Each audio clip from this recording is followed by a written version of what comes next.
Extranjero le echó gasolina previamente a chica que se negó a volver con él. Venezolano arrojó gasolina y prendió fuego. Atrapen a este demonio. Catherine no soportó graves quemaduras. Falleció Catherine por graves quemaduras. Él no ha medido las consecuencias. Él solamente ha actuado con tal de hacer daño. Tranquila, por favor, no te duermas. No te duermas, despierta. Porque ha cometido un acto bastante grave, ha matado a una mujer, además a la que ha prendido fuego. Eso es algo que no podemos olvidar. Yo en mi mente decía, este perro lo voy a hacer pagar. A mí me las paga porque me las paga. Porque el sufrimiento de mi hija no se va a quedar así. ¿Por qué le mataste, Sergio? El espeluznante feminicidio del que fue víctima Catherine Gómez merece ser recordado para que no ocurra nunca más. Es mi niña bonita, con su carita de rosa. Ay, es mi niña bonita, cada día más preciosa.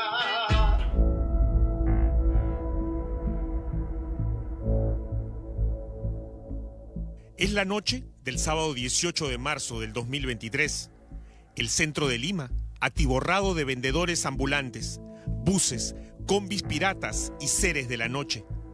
Y en medio del tumulto, Catherine Gómez, 18 años, diciéndole que no a su ex, que no seguirá más con él, que se acabó. Sergio Tarache, venezolano, 22 años, amenazante y a la vez mostrando una peligrosa calma, esa que precede a una gran desgracia. Camina, parece irse, pero luego regresa con una galonera de plástico llena de gasolina.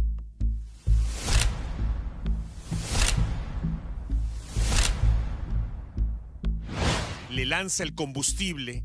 En microsegundos, la gasolina humedece la ropa y el cuerpo de Catherine. En esa milésima de segundo, la mente y el rostro de esa muchacha imaginan lo peor. Tarache la prende viva. Ella corre envuelta en llamas, grita. Nadie puede hacer nada contra el fuego asesino.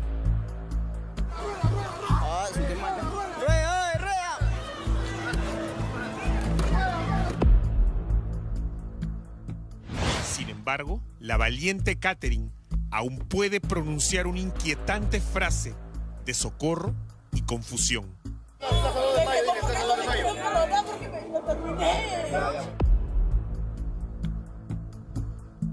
6 días después, y luego de una agonía que destrozó su cuerpo y también el alma de su familia, ella muere.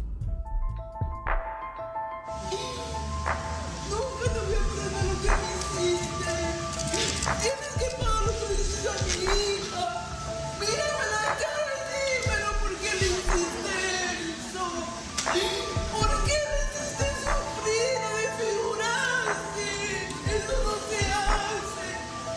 Mira, muchachos, vas a saber de mí. Nunca me voy a lastimar palabras de mí. Nunca, nunca, nunca. Fue la última vez que le... La última vez que escuché su vocecita de mi hija, cuando me dijo, cálmate mamá, que yo estoy bien. Fueron las últimas palabras de mi hija. De ahí salió la doctora y me dijo que la habían sedado. Por la magnitud de sus heridas, ella tenía demasiado dolor para que no sufriera. Nada nos va a devolver ese respiro tranquilo que teníamos. Prácticamente al hacerle daño a mi niña, él me mató a mí. Por favor.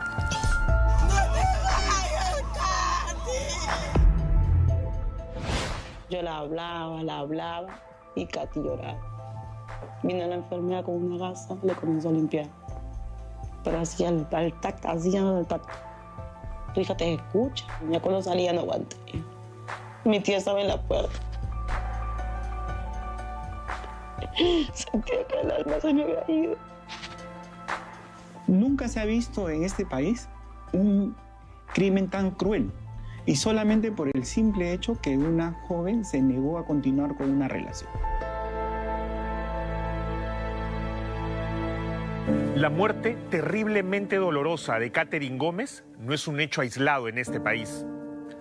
Es más bien una macabra demostración de la violencia salvaje que viven a diario miles de mujeres a manos de psicópatas incapaces de entender y aceptar un no.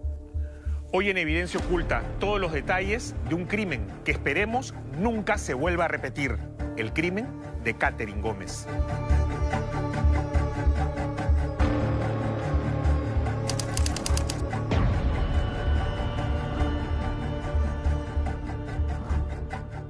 Señora, quisiera recordar un poco ese día, ¿no? ¿Qué sucedió el día de la tragedia?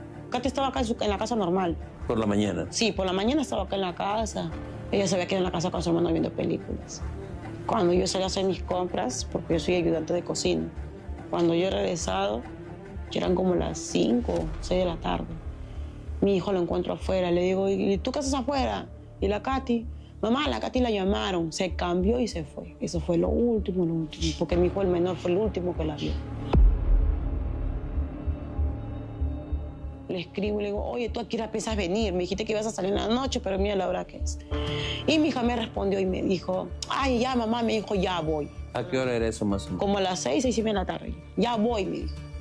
Porque Katy me respondió los mensajes hasta cerca de las 8 de la noche. Y decía, a las 8 de la noche le volví a escribir. Y le digo, oye, mira la hora que es. Salí de frente. No, mamá, yo voy a la casa todavía a cambiarme.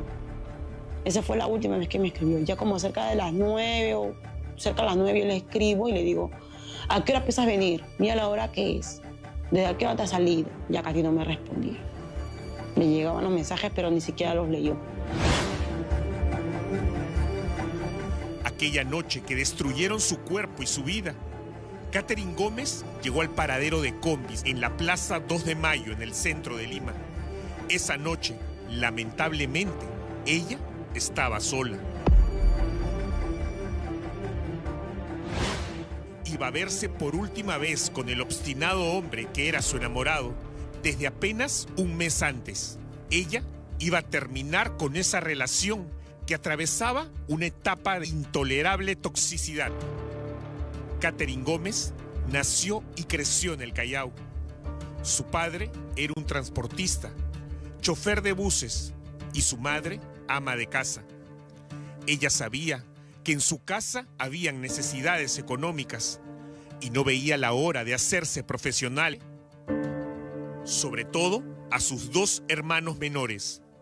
Ella trabajaba de ayudante de movilidad escolar. Mi hija trabajaba con un vecino acá que trabaja en un colegio privado.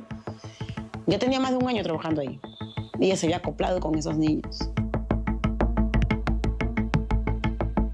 Katherine tenía ya un proyecto de vida del cual estábamos avanzando, ¿no? Hasta que nos acabaron todos los sueños. Katherine, justo un 24 de enero, justo 2 meses antes que pasara esto, ella se había presentado al servicio militar. Ella era postulante al servicio militar. Quería ingresar a la Marina y con el tiempo convalidar y poder ingresar a la policía. Era una chica como muchas otras de su generación, con apenas 18 años, conversadora, alegre, era la luz de su hogar. Ella era una chica que era muy extrovertida, le gustaba hacer amigos por aquí, amigos por allá. No tenía, por así decirlo, un límite del cual tú puedas tener confianza. Ella te da toda la confianza. Si querías contarle algo, ella te escuchaba, te aconsejaba. Y pues era una chica feliz. Ella era la niña caprichosa, la princesa de la casa, porque era la única mujercita, ¿no? Siempre fue la princesa, hasta que el día en que tuve que despedir a mi hija, ¿no?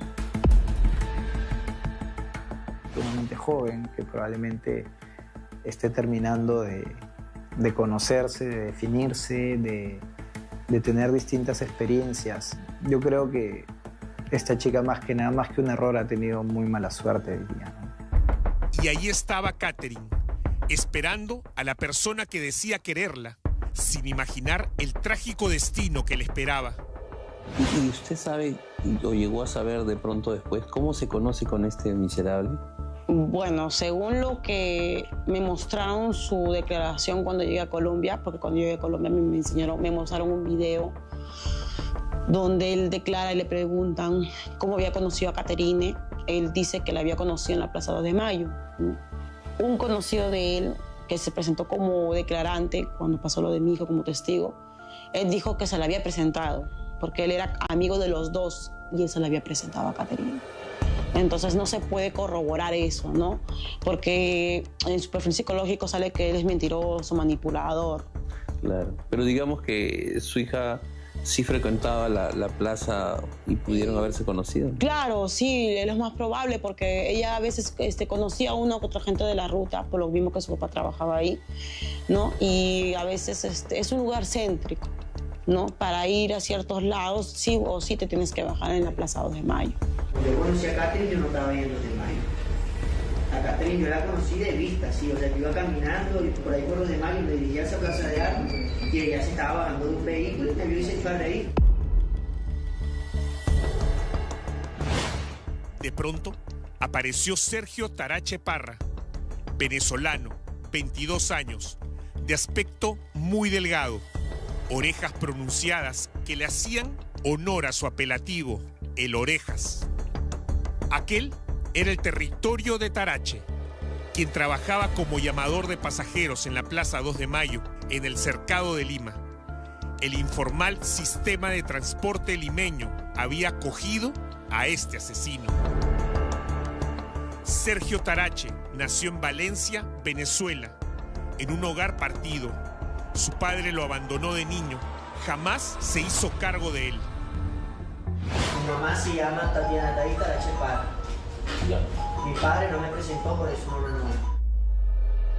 Tarache Parra creció al amparo exclusivo de su madre, en medio de la pobreza y de la crisis social que envolvía a su país natal.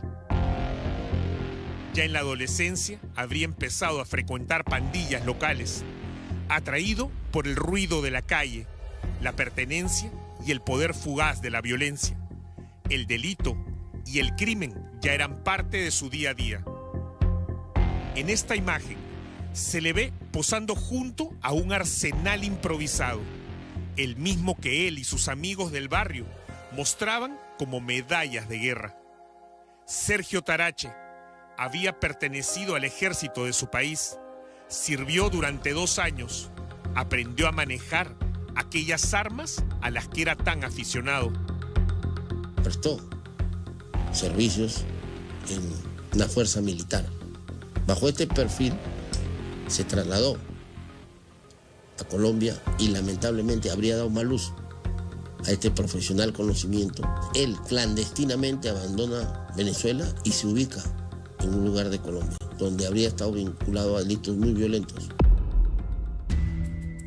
¿En algún momento ella te habló de este sujeto, de Sergio Tarache? No, nunca me habló, pero sí me dijo que estaba conociendo a un chico. Yo le dije, ¿cómo es? ¿De dónde es? Y me dijo, es venezolano, pero no me dijo a qué se dedicaba. Entonces yo le dije, bueno, no te arriesgues mucho y si no tienes nada que hacer con él, pues te corta la comunicación, ¿no? Y me dijo, sí, tienes razón, lo voy a hacer. Y nada más, no dio mayor detalle. Me dijo, pero lo estoy conociendo, pero lo tomaba más como una amistad, porque ella era como que no estaba con nadie. O sea, no estaba enamorada. Claro. Ilusionada tampoco. No, era como más su amigo. Catherine Gómez parecía desconocer el oscuro pasado de Sergio Tarache. Ella confió en él, en su divertida forma de ser y en la atención que le prestaba al principio. Ella no imaginaba la violencia y la salvaje misoginia que Tarache Parra escondía en su ser. La chica ha podido tener límites, se ha dado cuenta de que él la quiere capturar o manipular y ha tenido una discusión como tienen otras parejas por celos y por posesividad, sin imaginar que al asesino se le iba a encender la llama del deseo, de la rabia y de la necesidad de posesión y de venganza, porque ella no imaginó que él no soportaba que cuestionen su autoridad. Es muy difícil comprender ¿Cómo Katherine le pudo dar espacio en su vida a una persona como Sergio Tarache? Hasta ahora es un misterio cómo se conocieron y cómo ese presunto sentimiento de amor y cariño que él sentía por ella terminó convirtiéndose en uno de los feminicidios más violentos que hayamos conocido. La alevosía con la que actuó este asesino, el elocuente sadismo que empleó para acabar con la vida de esta chica que estaba en la mejor etapa de su vida, son mucho más que indignantes. Ella no le hizo nada. Yo no me canso de decirle, ella no le hizo nada. Ella simplemente le dijo, ya no quiero estar contigo. Se acabó. Porque eso fue lo que declararon los chicos que estuvieron al lado de él. Y él le dijo, tú me respetas en la cara, te voy a quemar las patas para que aprendas a respetarme. El feminicidio es un tipo penal en el que se sanciona la discriminación contra las mujeres. Es decir, no basta con que tú mates a una mujer, sino que lo que significa es que tú la has matado por una razón discriminatoria. Por ejemplo, porque ella no quiere estar contigo, porque ella no quiere seguir estando contigo, porque ella no hace lo que tú quieres. Tú quieres que se quede en la casa y ella no se queda en la casa. Tú quieres que ella sea de una cierta manera y ella no es de esa cierta manera. Es decir, tú usas la violencia como una forma de penalización y de castigo. En su cabeza, la mujer no cumple ciertas cosas y él la castiga mediante la violencia, arrebatándole la vida. Katherine y Sergio eran de mundos y realidades muy distintas. Según investigaciones policiales, en Venezuela, Tarache habría agredido a su novia de entonces y sin mirar atrás, emprendió una huida que se convertiría en una forma recurrente de reaccionar ante un delito cometido. Tarache se filtró por la frontera peruana, confundiéndose entre los venezolanos de bien y otros cientos de delincuentes que ingresaron a nuestro país en los últimos años. Ahora volvamos a aquel 18 de marzo, en el paradero de la Plaza 2 de Mayo. Sergio Tarache estaba enfurecido, lleno de celos. Le reclamaba a Katherine una supuesta infidelidad. No sabemos qué pudo haber pasado por la mente de ella en ese momento cuando se vio empapada de gasolina. Tarache continuó increpándole. Quería seguir con ella. No aceptaba razones. Para alguien como él, acostumbrado a imponer, no a negociar. Una ruptura era una humillación personal. La humillación, en su lógica torcida, se pagaba muy caro. Katherine se quedó pasmada, sin saber qué hacer. Era de noche, estaba sola, había caído en las redes de su asesino. Tarache la deja sola unos momentos. Decidido a matar, a causar un daño irreversible y monstruoso, Tarache va hasta la máquina surtidora de combustible. Paga para que llenen la galonera de gasolina y con esa arma asesina regresa a buscar a su víctima y ejecutar su cobarde y vil crimen.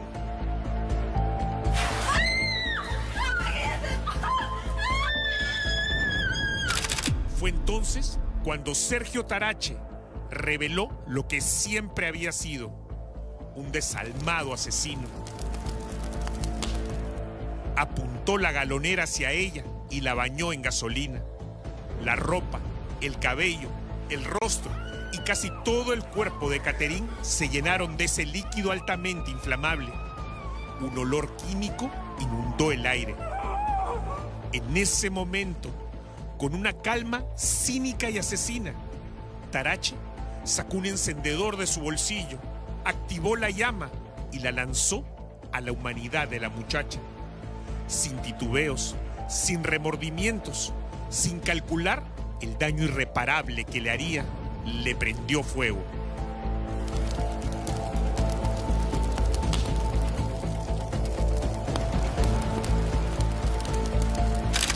Una chispa bastó para que gran parte del cuerpo de Katherine Gómez ardiera en llamas. La multitud tardó unos segundos en entender lo que pasaba. Algunos gritaban con horror e impotencia. Otros se paralizaron incrédulos ante tanta insanía y crueldad.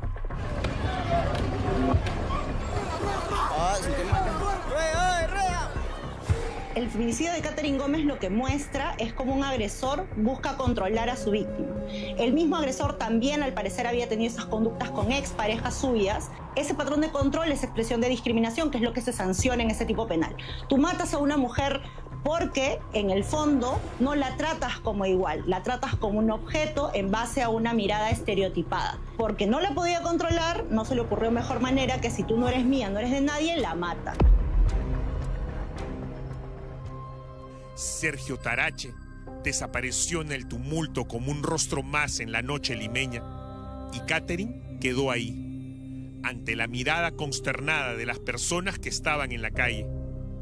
El cuerpo de Katherine continuó ardiendo en la acera, incendiándose durante largos segundos mientras ella se retorcía en el piso, intentando inútilmente escapar de su suerte. Algunas personas intentaron ayudarla, utilizando diferentes elementos para apagar las llamas. Finalmente, lo hicieron con un extintor, causándole así, sin querer, un daño aún más grave a la piel de la joven Katherine. Pero Katherine era fuerte. Su juventud y quizás la indignación la mantenían consciente. La adrenalina, el dolor, la bronca y seguramente muchos sentimientos más le permitían aún hablar. Katherine intentó explicar a las personas que la asistían por qué ese hombre le hizo aquel daño. En medio de su dolor, ni ella ni nadie podía entender la justificación de aquel salvaje proceder.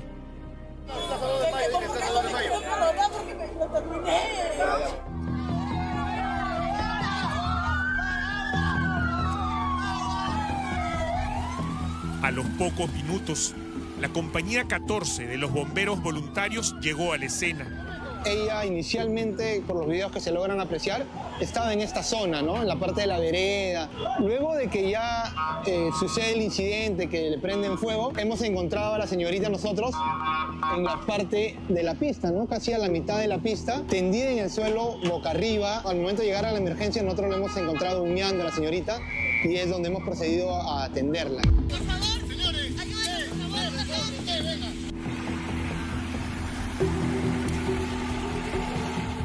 Ellos atendieron a Katherine y la trasladaron al Hospital Arzobispo Loaiza.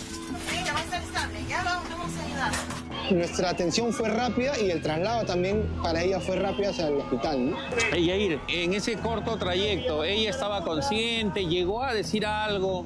La señorita estuvo consciente y manifestaba bastante dolor, ¿no? Manifestaba dolor, se quejaba del dolor, que le ardía el cuerpo, ¿no? Nosotros solamente conversábamos con ella para darle, muy aparte de los primeros auxilios, de limpiarle un poco la herida con suero estéril, decirle que esté tranquila, ¿no? Que ya estamos caminando al hospital, darle esa tranquilidad. Es importante destacar un dato. Sergio Tarache, si bien no tenía denuncias en el Perú, sí tenía un historial delictivo vinculado a la violencia, a la quema de objetos, a la estafa y al abuso. Estamos en el sector 1 de Mayo, en el Cercado de Lima. Hasta aquí llegó Sergio Tarache para incendiar una mototaxi que le fue quitado unas semanas antes por no cumplir con el pago diario. Según testigos, él llegó con una galonera hasta este sector y aquí incendió el vehículo, que luego quedaría inservible. Tarache ya era un delincuente antes de su crimen contra Katherine. Se movía en la impunidad. Lo que le ocurrió a Katherine Gómez no fue un caso aislado. Fue más bien la expresión más violenta y visible de una cadena larga de omisiones, advertencias desoídas y estructuras que no funcionan en el Perú.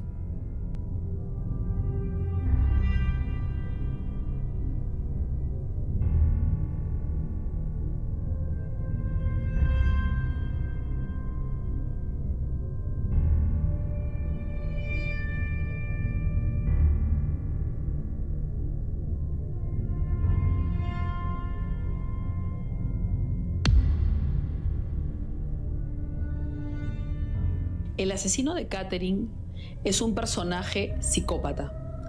Los psicópatas no tienen conciencia, no tienen empatía. Es alguien que tiene adicciones, que tiene un mal estilo de vida, que habría consumido sustancias, que estaba rodeado de delincuentes. Que fue lo que hizo, pero sobre todo al placer de sentir venganza cuando lo ejecutaba. Él ya tenía todo planeado, ya sabía dónde estaba la galonera, sabía dónde comprar el combustible.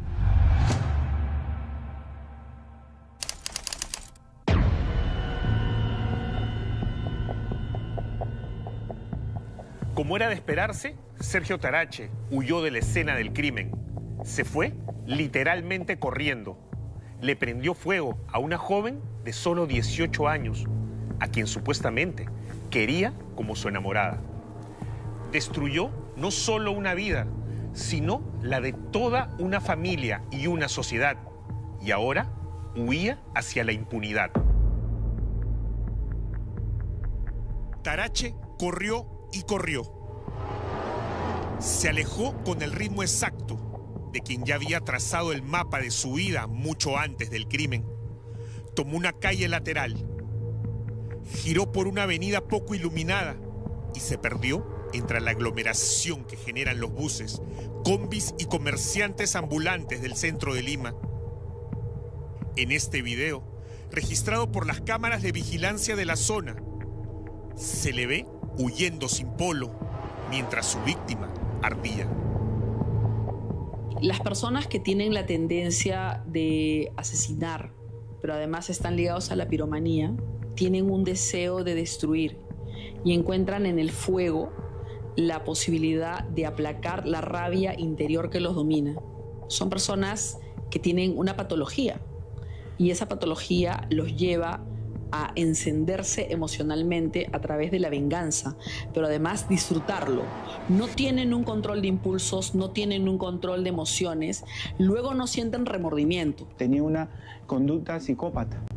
O sea, él ya tenía los extremos. Él quería siempre tener la razón. Él siempre quería poner el último punto. Ya tenemos una conducta repetitiva del sujeto.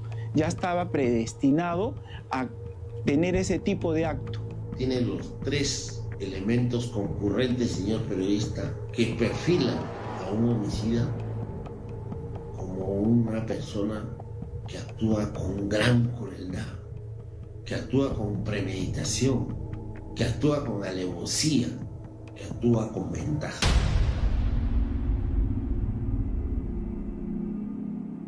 Tarache cruzó el centro de Lima como un fantasma con rostro común. Esa noche durmió bajo techo, quizás en casa de un conocido, quizás pagando por una cama anónima. Lo cierto es que para cuando su nombre empezó a circular por los noticieros, él ya estaba camino a la frontera. Él necesita capturar víctimas todo el tiempo y ya luego no puede controlar la rabia, y cuando él ejerce violencia, porque además tuvo otros casos donde atacó mujeres, él no lo puede controlar. Pero en este caso, el rechazo absoluto que le da Katherine lo lleva a observar qué tiene enfrente, qué tiene cerca. Y es curioso porque lo que tiene enfrente y cerca es un grifo. Y él va inmediatamente y se le viene la idea de yo te voy a asesinar. O sea, él tiene el instinto asesino, el psicópata asesino que necesita destruir lo que ha herido. Él no medía consecuencias. Al momento de hacer sus actos, él no ha medido consecuencias, porque la niña, de repente, prendida, corría hacia algún lado y pudo irse hacia una bomba de combustible. Entonces, él no ha medido las consecuencias. Él solamente ha actuado con tal de hacer daño. En menos de 72 horas había dejado el país. Pasó por Tumbes, evadiendo controles con la misma facilidad con la que cruzan cientos cada semana. Sin documentos, sin preguntas, sin urgencias. No fue a Venezuela, sino a Colombia. En ese momento en el Perú, no se sabía de su paradero, ni en qué momento exacto se fue, ni por dónde.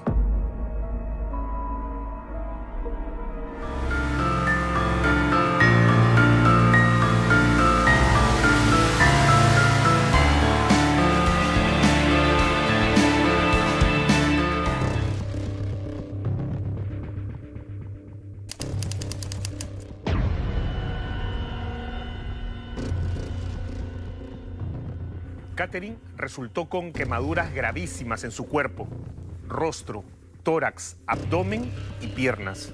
Su piel ya no era piel, sino una herida viva, y el olor a gasolina aún flotaba sobre su ropa carbonizada. Con ella, ya en el hospital, luchando por su vida, el dolor y el sufrimiento se apoderaron de su madre, la señora Cintia Machare. Signos vitales estables. ¡Despeje del área! Tranquila, Katherine, no te quedes dormida, por favor, tranquila. Katherine fue internada de inmediato en la unidad de cuidados intensivos. Y escucho que me dice, mamá, me dice Katy. Yo agarro, volteo y decía trauma shock y eran 2 puertas así, o sea, 2 puertitas. Señora, cálmese, pero esa es la voz de mi hija, les. Yo me he volteado y empujo la puerta. Y escucho que ella le dice, no, que no me vea. Y yo le digo, Katy, eres tú, porque cuando yo he abierto así la puerta, se le vio la pantorrilla de mi hija. Katy estaba echada y se le veían sus pantorrillas, y Katy tenía sus pantorrillas bien gruesas. Le digo, esa es mi hija, le digo, señorita, esa es mi hija. Señora, cálmese, pero es Katy. Mamá, cálmate, pero dime si estás bien. Sí, estoy bien. La sedaron para estabilizarla. Le colocaron sondas, catéteres, tubos de oxígeno. El personal médico se turnaba para vigilar signos vitales. Afuera, su madre esperaba sufriendo la agonía de su niña como propia. Nadie dormía, nadie comía. El hospital se convirtió en un purgatorio. Me dijo, sí señora, me dijo, la chica está muy lastimada. Me dijo, tiene dificultades para respirar. No me diga que se quemó su carita. Sí señora, me dijo, la chica se quemó desde la rodilla hasta lo que es el torso, las manos, me dijo, los brazos y su carita. De un 100% me dijo, hay un 80% que no sobrevive. Ella tuvo 60% del porcentaje de la superficie corporal. Para que tengan una idea, una mano cerrada, es decir, así, una mano cerrada, equivale al 1% de un adulto. Ella tenía 60 manos en la superficie de su cuerpo. Solo con que sea 60% en el promedio, eso ya es mortal. Producto del hollín, me dijo que ella aspiró, porque al gritar ella aspira hollín. Tiene secreciones en sus pulmones, en la tráquea, en todo lo que son sus órganos respiratorios. Pero además había que combinar el 60% del tercer grado con la quemadura respiratoria. ¿En qué consiste? Que se quema todo lo que uno respira, es decir, la mucosa, que es por dentro, es decir, el pulmón por dentro. ¿Qué es lo que le quemó? El aire caliente, porque ella estaba prendida. Segundo, las sustancias que se liberan cuando se está prendiendo su ropa, los químicos de la ropa. Después, las micropartículas que se liberan de la ropa. Coloquialmente se llama hollín, que son como partículas de carbón, que son incandescentes, que ella se inspira y le producen también quemadura y toxicidad, irritación. Lo que más le ha dañado, me dijo que su hija la han apagado con un extintor. Utilizaron polvo químico, y polvo químico que la rociaron toda, y ella inspiró ese polvo químico. Eso también inspiró y dañó su vía respiratoria. Una persona con vía respiratoria dañada está destinada a fallecer. Cuando vi la ropa de mi hija ya no pude más. Ya no pude. Yo abro la ropa así. Yo ni llegué a ver las zapatillas, solamente encima ella tenía una polera así igual, una blanca, puesta. Que cuando la vieran retazos negros, carbonizados de la ropa de mi hija, mi alma se destrozó. Ahí me di cuenta de la magnitud de lo que le había pasado a mi hija. Comencé a llorar, me olvidé de todo. Comencé a gritar, no, ¿qué le hicieron a mi hija? ¿Familiares de Caterine Gómez? Yo soy su mamá. Señora, las pertenencias de su hija.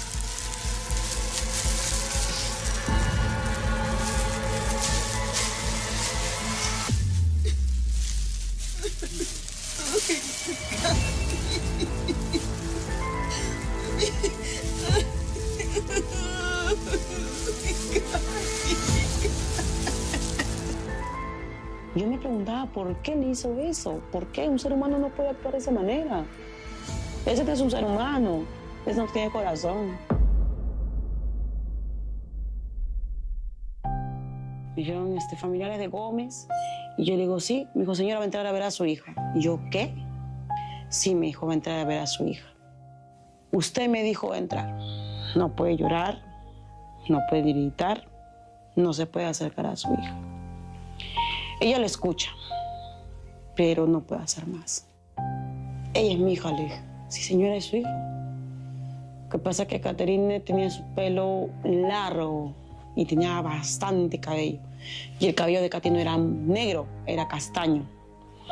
Entonces, cuando vi a mi hija, le habían lavado su cabello, le habían hecho un moño así, grandazo. Y yo, esa es mi hija. Sí, señor, es su hija. Ah, eso fue lo peor de mi vida. Es una imagen que no se me puede quitar.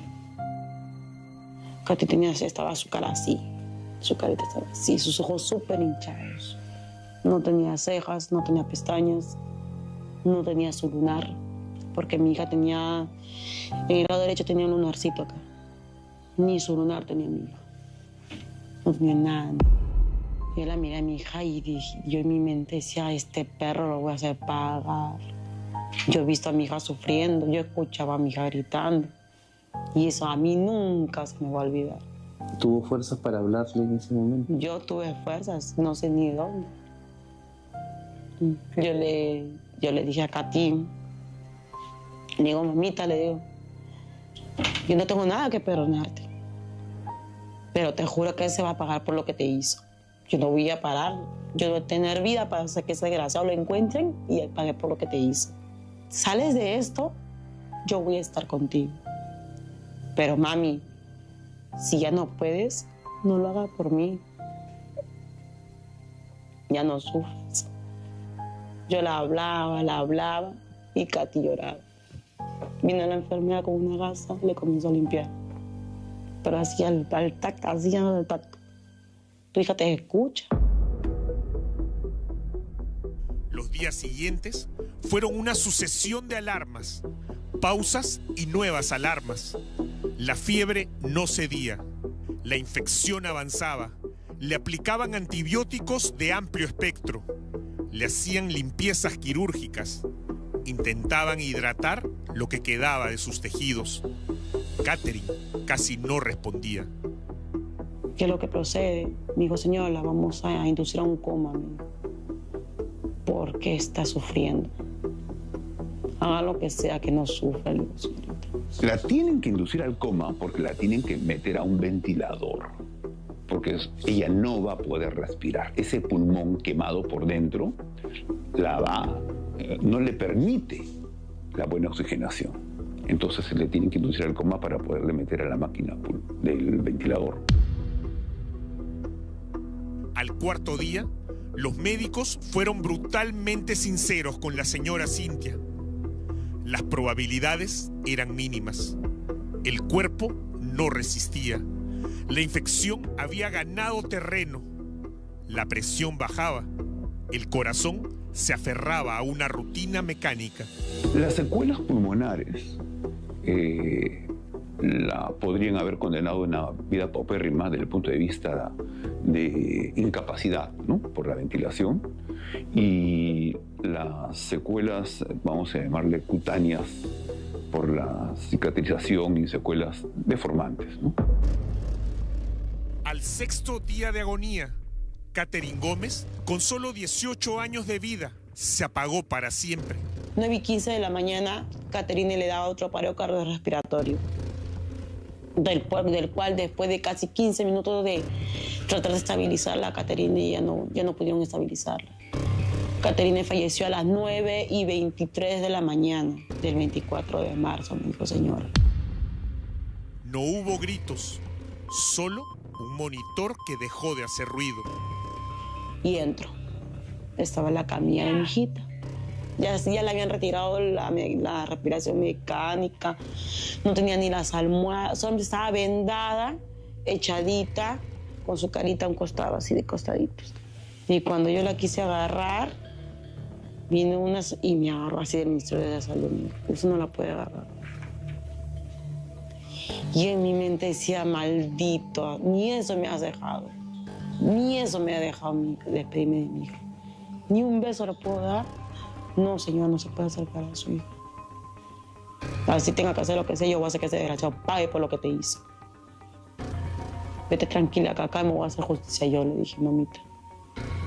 Ya, señorita, y cuando me iba a acercar, iba a agarrar a mi hija, me la sacaron. Claro. Ya no aguanté, ya más me eché a llorar. ¿Usted lo perdonaría, señor? Yo no tengo nada que perdonar, lo único que puede perdonar es Dios, y eso es que si Dios lo perdona. Porque lo que él hizo no tiene perdón de Dios. Échale combustible a mi hija y prenderla viva.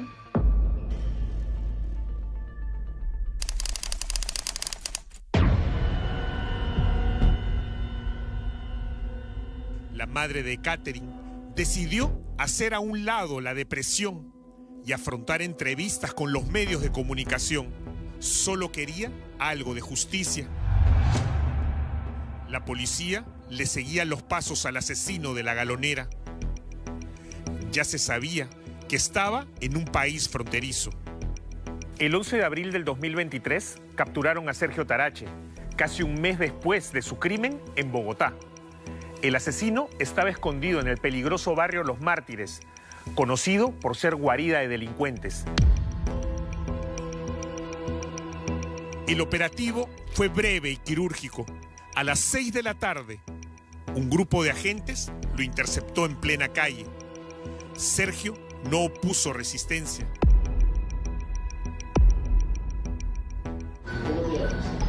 Sergio Tarache Parra, mi número de cédula es 019, octavo 4, octavo noveno, soy venezolano obviamente, nacido en el estado Carabobo, Valencia, ciudad hospitalaria Ortodoxa. En la comisaría, frente a los oficiales, mostró una mezcla de frialdad y resignación. Cuando le preguntaron por Catherine, no negó nada. Vengo a colaborar al nivel que ustedes quieran. De hecho, yo me puedo poner sobre una pieza de plata. La verdad siempre te digo, yo sé por qué he venido acá y solamente quería saber el tema de la. Mira, respecto a Catherine, yo les voy a decir algo. Eso no fue planeado, como dicen, porque ahí están las cámaras. Ella de verdad, ella me llevó a mí a lo que yo hice, porque nosotros terminamos al mediodía, eso no fue en la noche. Después del almuerzo, en la cámara que está ahí de Municipalidad Sede, después que nosotros almorzamos, ella llega y se mete en mi Facebook y revisa y no consigue nada. Tarache Parra, con cínica frialdad, se excusó todo el tiempo, justificando su accionar cobardemente. Primera vez en mi vida que yo llegaba a ese límite. Si no sé si ustedes me habrán entrevistado a la mamá de mi hijo, la mamá de mi hijo también me fue infiel. También me fue infiel, yo la conseguí con otro. Casi 2 semanas después de ser capturado en Colombia, Tarache fue extraditado al Perú. Entonces, el rostro de Sergio Tarache volvió a los noticieros, esposado y con el letrero de criminal en el pecho. Ese mismo día que me dijeron, el 30 de enero, que lo extraditaron, cuando yo vi en las noticias de que a él Colombia lo estaba entregando a Perú, me fui al cementerio a ver a mi hija. Me fui al cementerio a ver a mi hija y le dije, mamita, poquito a poquito te voy cumpliendo, mamá.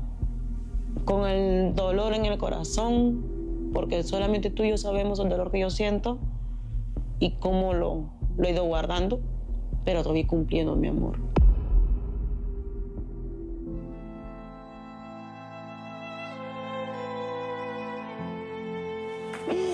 Porque se fue la casa, porque no quería venir. Un perro para quitarme.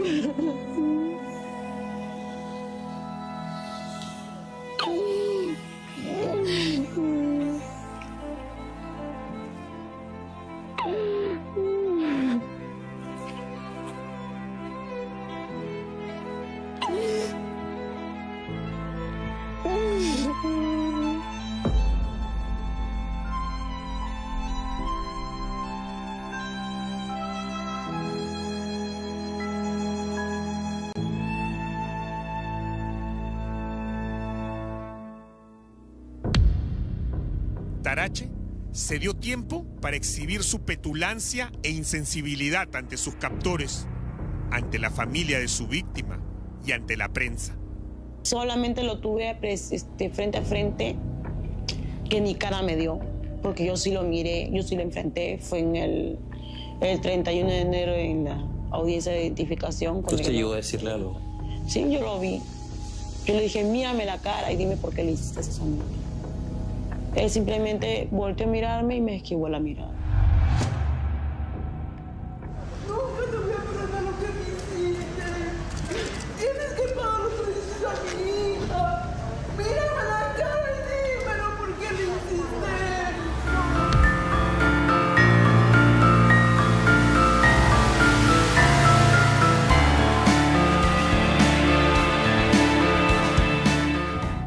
Nunca te voy a perdonar lo que me hiciste.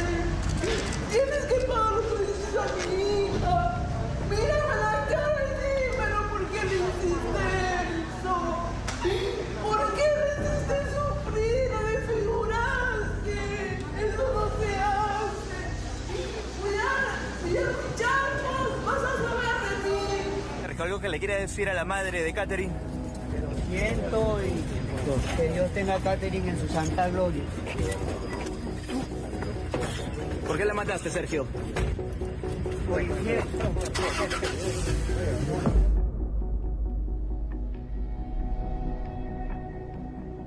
Sus frases herían todo sentido común y lastimaban aún más el corazón de esta madre.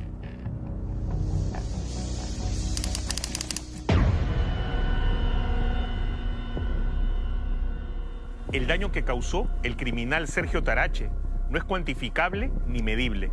Sin embargo, recibió una sentencia con ciertos beneficios.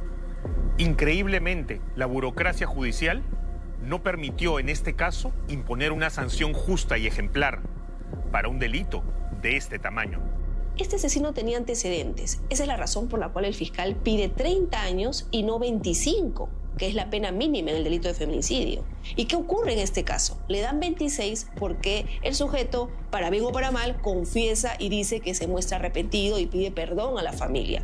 Yo sé que ese perdón, como es evidente, no es suficiente para una madre que ha perdido una hija, ¿no? Me causa extrañeza porque la ley hace más de 5 años ha previsto que en todos los casos, aunque haya esta denominada confesión sincera, en los casos de feminicidio y otros delitos graves, no aplica ninguna disminución de la pena. No pidió cadena perpetua porque no está previsto en nuestro país esa sanción. No es la condena que yo hubiera querido, que yo hubiera deseado, pero como me dicen, por lo menos hice algo, no me queda atada de manos. Logré que lo extraditaran, porque logré que lo extraditaran en tiempo récord. En 10 meses hice que lo trajeran a ese desgraciado. ¿Qué es lo que tuvo que sustentar el Perú? Tuvo que sustentar que el feminicidio era un delito aquí en el Perú y que en términos semejantes el feminicidio es un delito también en Colombia. Y que por lo tanto, en la medida en que esta señora había huido para sustraerse de la acción de la justicia, había que traerlo. Este asesino ya no debería tener opción alguna para que se revise su pena, ¿no? Porque ha cometido un acto bastante grave, ha matado a una mujer, además a la que ha prendido fuego. Eso es algo que no podemos olvidar. En el Perú, ser mujer puede ser una sentencia. Catherine tenía 18 años, muchos sueños y un futuro por escribir.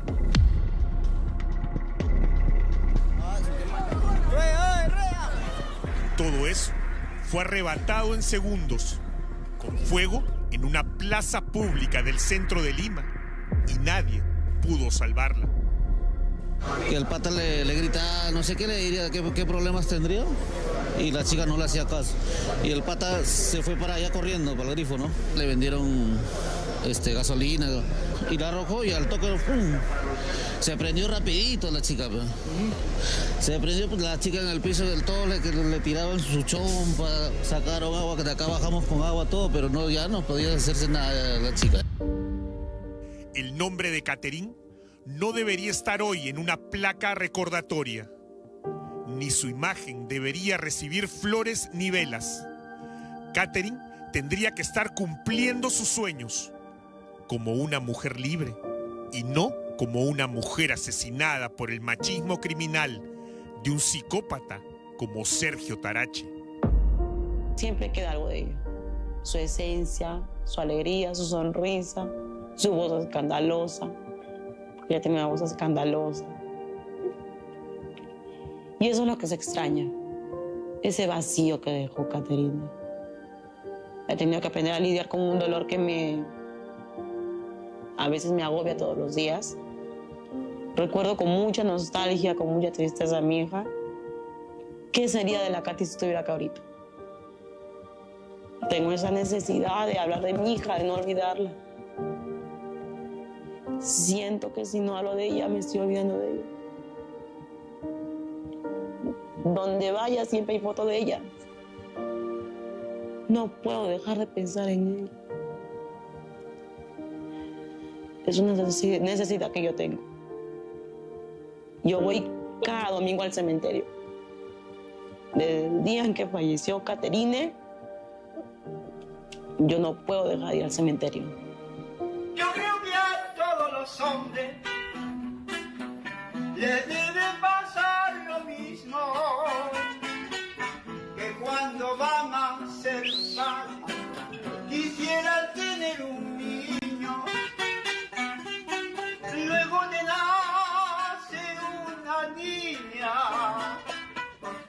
sufres una decepción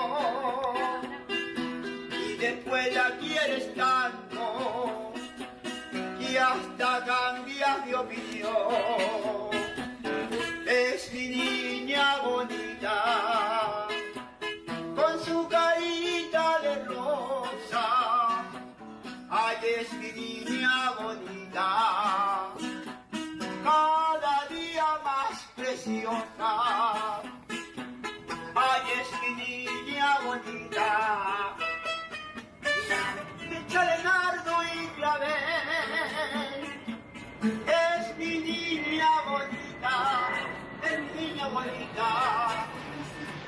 Cuando la llegue a querer, mi niña bonita.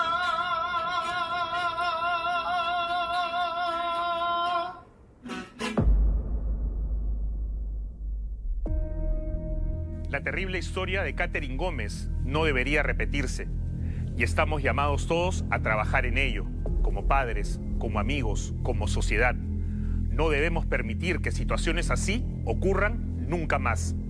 Esto fue Evidencia Oculta. Nos vemos el próximo domingo.